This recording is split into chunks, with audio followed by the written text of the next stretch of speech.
บ่แปลกเปิดคลิปอยู่ท่าฝรั่งพี่น้องมื้อนี้สิพาพี่พน้องไปเบิ่งบ้านคอนแคนมานี่ออกนอกหน่อยนึงยืนอยู่นี่ก็สายทางเลขที่12พี่น้องอันนี้ก็เป็นบ้านพีนตัวนี้ก็เป็นท่าฝรั่งนะเข้าท่าฝรั่ง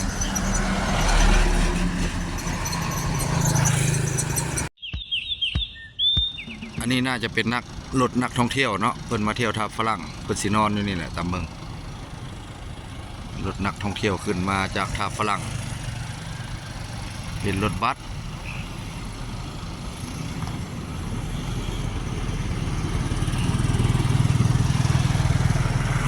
อันนี้คือป้ายเข้าถ้ำนางแอ่นพี่น้องเนาะแต่ว่าสิบ่ได้เข้าเนาะมื้อนี้เนาะสิไปทางนั้นแหละอันนี้ก็เป็นผ้าห้อมคือกันพี่น้องเนาะแต่จุดห้านขายเครื่องนะเพิ่นมาเอาเมื่อแล้วเนาะนี่แต่กี้สิมีห้านขายยาเพราะว่าเพิ่นสิขยายเส้นทางอันนี้คือถ้ำนางแอ่นแล้วมีป้ายเนาะเพิ่นเฮ็ดป้ายเดี๋ยวนี้เนาะ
บ้านเนาะ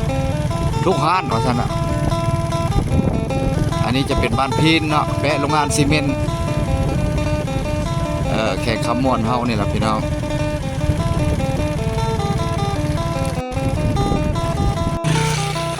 ตัวนี้ทางเวบ้านนาดีเนาะเพิ่นขยายสายทางกำลังขยายออกข้างนี้เบิ่งละเมืองละ5 เมตรพี่น้องนี่ตลาดบ้านนาดีเนี่ย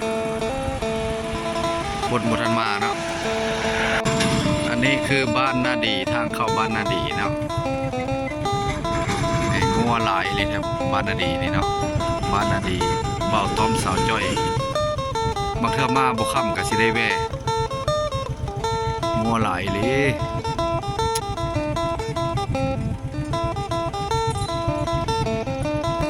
งัวออกจากกวนลงจากกวนแล้วเนาะอยากกินน้ำก็ใส่กินน้ำยกหน่อยนี้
จุดนี้ก็คือเมืองมหาไซพี่น้องเนาะ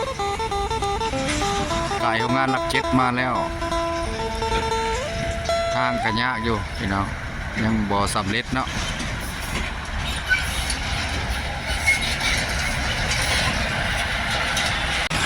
นี่ก็เป็นสามแยกอันนี้ก็ไปทางมหาไซป้านามไซบัวทอง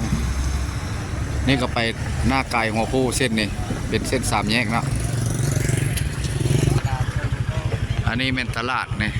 แต่ว่าบ่แปลงบ่ได้แว่นะครับมาจากแว่ตลาดเพิ่นย้ายมาใหม่เนาะตลาดตลอด24ชั่วโมงตลาดเนี่ยก็ค่ำอยู่เลิกค่ำอยู่ประมาณทางก็ยากหลายจุดนี้แหล้วเนาะพี่น้องเนาะ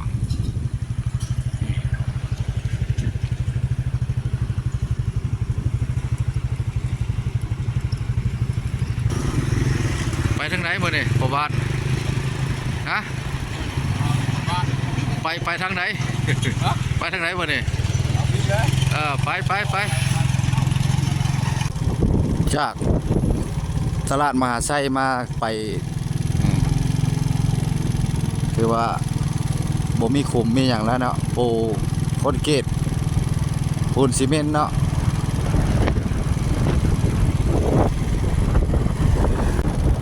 เส้นนี้ถือว่าไปมหาไซพี่น้อง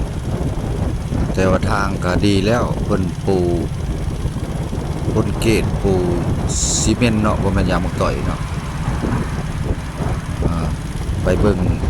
เส้นทางพาพี่พาน้องไปเปลี่ยนบรรยากาศเบิ่งเส้นทางก็ดีแล้วพี่น้อง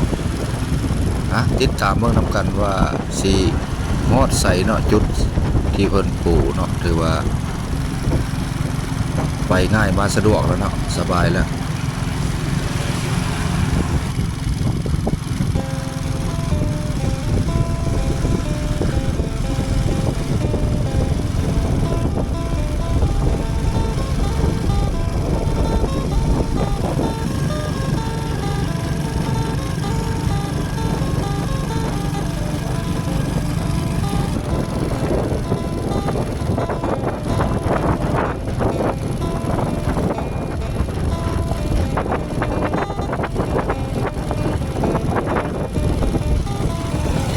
ไฟแล้วน้ำเซบังไฟ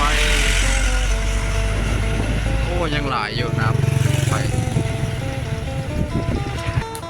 สายน้ำเซบังไฟพี่น้อง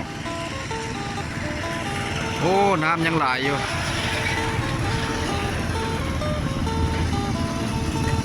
น้ำยังหลาย